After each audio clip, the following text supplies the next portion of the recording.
Bakit hindi ka na lumalabas? Is there something wrong? Pati si Trixie hindi na rin lumalabas ng bahay. May problema pa kayong dalawa?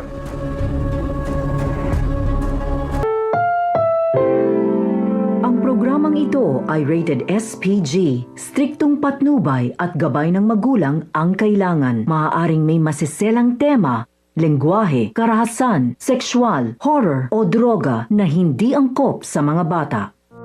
Kapag panabit na po ang mga eksena maging ang kaganapan na ating pagkatutukan at ating rin naman niyang pagkasubaybayan dito lang sa ating pinagkakaabangan na Lilet Matias, Attorney at Law.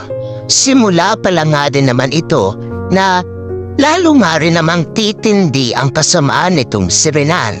Matapos nga rin naman kasi nasabihin nga o makaalam nga itong si Renan na sinabi nga nitong si Patricia dito kay Trixie ang lahat-lahat maging ang tinatagong sekreto nga nitong si Renan maging nitong si Patricia.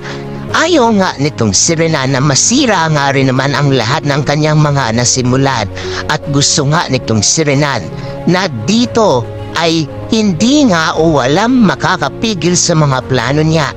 Kaya dito gagawa ng paraan itong si Renan para makasigurado siya na hindi talaga malalaman nitong si Ira maging itong si Lilet ang totoo.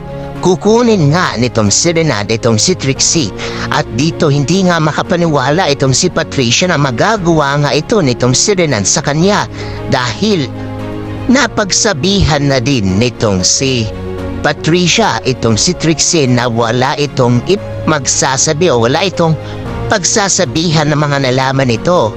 Pero dito nanigurado lang nga lang din naman itong si Renan at tatawagan nga nitong si Patricia itong si Renan at sasabihin nga nitong si Patricia dito kay Renan na pakawalan mo si Trixie Renan.